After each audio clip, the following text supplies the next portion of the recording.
तुम्हें क्यों लगता है लस्ट एक फिजिकल प्रॉब्लम है? तुम्हें क्यों लगता है अगर तुम डिस्ट्रैक्ट हो गए, बिजी हो गए, जिम चले गए तो ये कंट्रोल में आ जाएगा? देखो, लस्ट एक फिजिकल अर्ज नहीं है, ये एक मेंटल लूप है और जब तक तुम इसे मेंटली एड्रेस नहीं करोगे तब तक ये तुम्हें कंट्रोल करते रहेगा। आज हम ना बात करेंगे एक ऐसे बुक के बारे में जो आपको बताएगा कि कैसे हम लस्ट से फ्री हो सकते हैं और इस बुक का नाम है freedom from lust by Mathias Mabira. Mathias Mabira ने ये बुक रिसर्च और रियल ह्यूमन बिहेवियर को ऑब्जर्व करके लिखी है। उन्होंने ये समझा कि लस्ट सिर्फ हार्मोन्स या बायोलॉजी की बात नहीं है, ये एक थॉट पैटर्न है, एक एडिक्शन साइकिल है और हर एडिक्शन की तरह इसका भी रूट कॉज इमोशनल होता है, फिजिकल नहीं। तो अगर तुम सोचते हो कि ये बस एक विल पावर से कंट्रोल किया जा सकता है या फिर एक मोटिवेशनल वीडियो देखकर सब ठीक हो जाएगा तो तुम गलत हो, क्योंकि विल पावर जो है ना वो टेम्परेरी है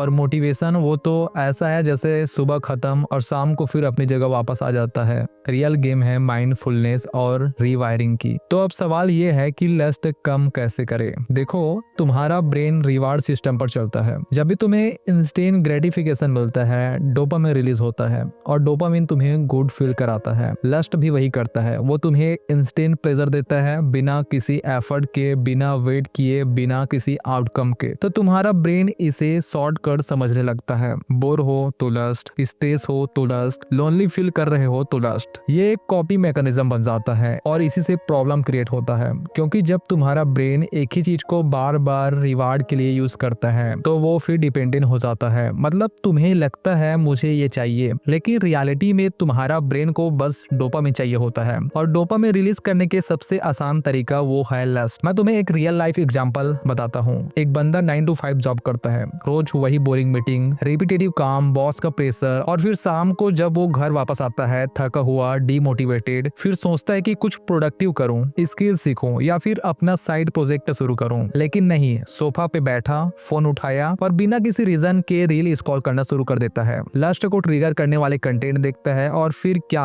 लस्ट एक्टिवेट हो जाता है। उसके बाद वही रिग्रेट, दिन खत्म, सेल्फ रिस्पेक्ट जो थोड़ी बहुत बची है वो भी पूरी खत्म हो जाती है। और ये जो पैटर्न है ना वो एक बार सेट हो गए तो फिर ऑटो पायलट मोड में चलने लगता है। तुम्हें पता नहीं चलेगा कि कब तुमने चूज किया और कब तुम्हारे ब्रेन ने। मैथियास मबीरा कहते हैं lust is not about the body, it's about an empty mind seeking stimulation. और ये लाइन बहुत डीप है। अगर तुम्हारे माइंड एम्प्टी है, अगर तुम्हारे पास कोई डायरेक्शन नहीं है, कोई पर्पस नहीं है, तो उस गैप को लस्ट फील करेगा। लोगों को ना सबसे बड़ा मीथ ये है कि अगर मैं बिजी हो जाऊंगा तो लस्ट कंट्रोल हो जाएगा। तो मैं तुम्हें बता दूं, बिजी होने से लस्ट सप्रेस होता है। मतलब तुम दिन भर काम करते रहो, जिम जाओ, प्रोजेक्ट करो, ठीक है, लेकिन जैसे ही तुम फ्री हुए, जैसे ही तुम अकेले हुए, वो वापस आएगा, क्योंकि तुमने ट्रिगर एड्रेस ही नहीं किया, तुमने रूट कॉज को सॉल्व ही नहीं किया। मतलब तुम्हें लस्ट को अवॉइड नहीं करना, तुम्हें उसे समझना है। जब तक तुम ये नहीं समझोगे कि मुझे ये क्यों चाहिए, मैं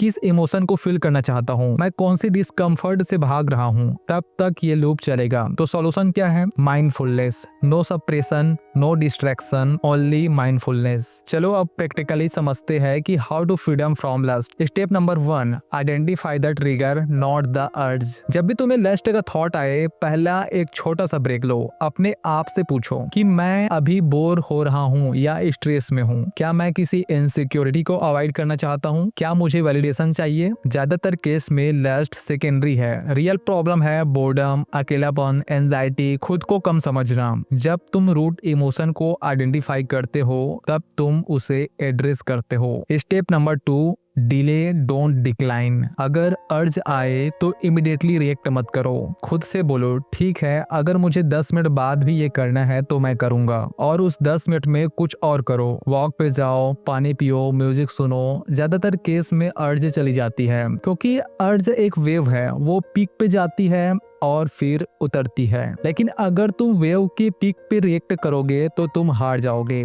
वेट करो, ऑब्जर्व करो। Step number 3, replace the reward. तुम्हारे ब्रेन को ना डोपामिन चाहिए, तो उसे हेल्दी डोपामिन दो। जिम जाओ, एक्सरसाइज करो, अपना कुछ क्रिएट करो, बिल्ड करो, कुछ भी करो जो तुम्हें रियल प्रोग्रेस का फील दे, क्योंकि जब तुम्हें रियल प्रोग्रेस मिलेगा तो फेक प्रेशर की जरूरत नहीं पड़ेगी। ये रीवायरिंग है, ये टाइम लेता है, लेकिन ये परमानेंट है। देखो, मैं तुम्हें मोटिवेट नहीं कर रहा हूँ, मैं तुम्हें बता रहा हूँ ये तुम्हारी चॉइस है। तुम चाहते हो कि तुम्हारा ब्रेन तुम्हें कंट्रोल करे या तुम अपने ब्रेन को कंट्रोल करोगे। Every time choice is your, freedom is not given, it's practised. एक वीडियो से नहीं होगा, ये एक डेली प्रैक्टिस है। Mindfulness, delay, replace. बार बार ये प्रैक्टिस करो जब तक ये पैटर्न न टूट नहीं जाता। और अगर तुम सोचते हो यार ये बहुत हार्ड है, मैं नहीं कर पाऊंगा, तो फिर ठीक है, कंटिन्यू करो जैसे हो, उसी हालात के साथ पड़े रहो। मैं फिर एक बार तुम्हें बोल रहा हूँ, every time choice is your. और जब तुम वापस मुड़ के देखोगे ना, तो इस चीज को तुम कभी वापस नहीं पा सकते। तो डिसाइड करो अभी, क्योंकि कल भी तुम वही सोचोगे। कमेंट करके मुझे जरूर बताना कि इस वीडियो ने तुम्हारी लाइफ में क्या इम्पैक्ट डाला, और अच्छा लगा तो वीडियो को लाइक जरूर कर देना।